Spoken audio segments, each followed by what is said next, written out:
conocía y te consagré. Buenos días, querida familia. Les saluda Carlos Alberto González y el día de hoy vamos a compartir una meditación sobre el capítulo 10 de la primera carta de Pablo a los Corintios. Es importante que tengamos presente que el vivir en este mundo bajo los principios cristianos tiene unas dificultades, porque estamos en un mundo en donde las cosas que se nos presentan están orientadas al objetivo de que, por decirlo de alguna manera sencilla, vivamos como para el Dios de este mundo en vez de vivirlas para Dios. Y parte como un ejemplo que es una advertencia muy clara. Se refiere al pueblo de Israel, que habiendo salido de Egipto hacia la tierra prometida, vivió una experiencia única, especial con Dios. Quizás en ningún otro momento de la historia el ser humano ha vivido esa cercanía y esa manifestación tan contundente del poder de Dios. Sin embargo, el versículo 5 nos dice que la mayoría de ellos, o en la mayoría de ellos, no se agradó Dios, por lo cual se quedaron postrados en el desierto. Entonces, fíjense, ni aún teniendo esa, digámosle, cobertura que representa el acompañamiento de Dios, ni aún así hay personas que viven su vida de una manera tal que no agradan a Dios. Para ser más específicos, Pablo señala 5 cosas o ejemplos de lo que no podemos hacer. La primera es no codiciar. Segunda, no ser idólatras. Tercera, no fornicar. Cuarta, no tentar al Señor. Y quinto, no murmurar.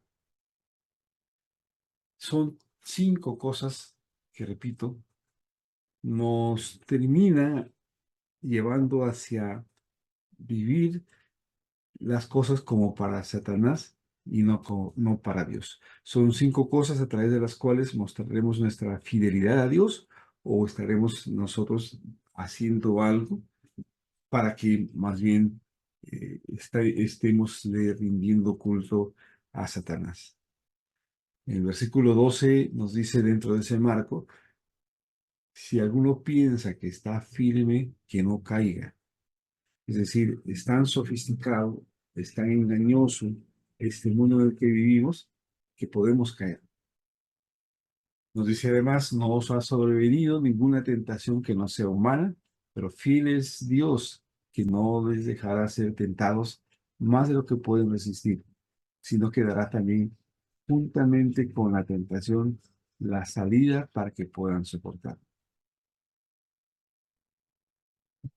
Y luego nos hace una serie de preguntas como para entrar un poco más a la profundidad de este razonamiento. Nos dice que nosotros estamos bebiendo y bendiciendo la copa cuando celebramos la Santa Cena. Pero el beber esa copa es tener comunión con la sangre de Cristo. Y cuando partimos el pan es tener comunión con el cuerpo de Cristo. ¿Eso qué significa? Significa que siendo uno solo el pan, nosotros, con ser muchos, somos un cuerpo, nos dice el Señor. Entonces, no podemos arriesgar a hacer algo que rompa con esa unidad del cuerpo. Cuando bebemos de la sangre de Cristo, estamos siendo partícipes de su pacto. Por lo tanto, no podemos hacer algo que represente romper con ese pacto, no ser fieles al Señor. Nos da luego otro criterio muy importante en el versículo 23. Nos dice, todo me es lícito, pero no todo me conviene. Todo me es lícito, pero no todo me edifica. Fíjense, la frase es contundente. Nos dice, todo me es lícito.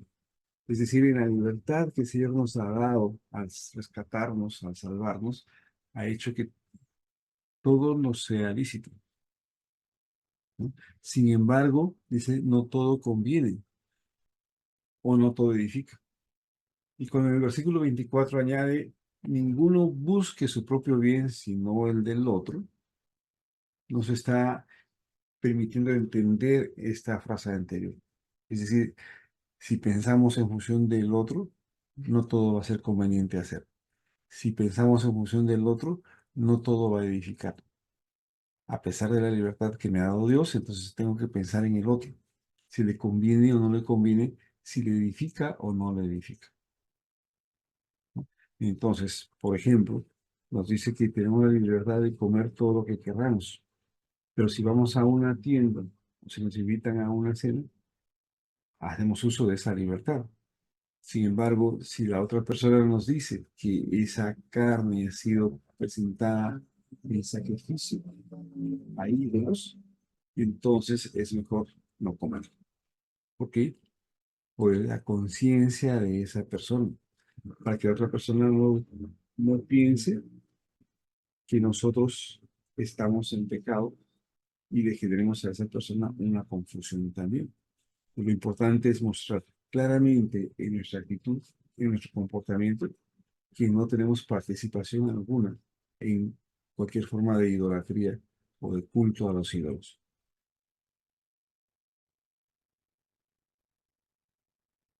Finalmente, en el versículo 31 nos da otro consejo final. Dice, pues si coméis o bebéis o hacéis otra cosa, hacedlo para la gloria de Dios y que no seamos tropiezo de nadie, ¿no? Entonces, busquemos siempre que desde nuestro corazón todo lo que hacemos sea para la gloria de Dios y no ser tropiezo de nadie. Por lo que entendemos de este pasaje, a partir del comer del pan y del vino, debemos siempre buscar glorificar a Dios a través del preservar la unidad de la iglesia y a través de el evitar ser piedra de tropiezo para los demás. Que nuestra conducta entonces sea regida por este criterio, querida familia. Y Dios los bendiga abundantemente.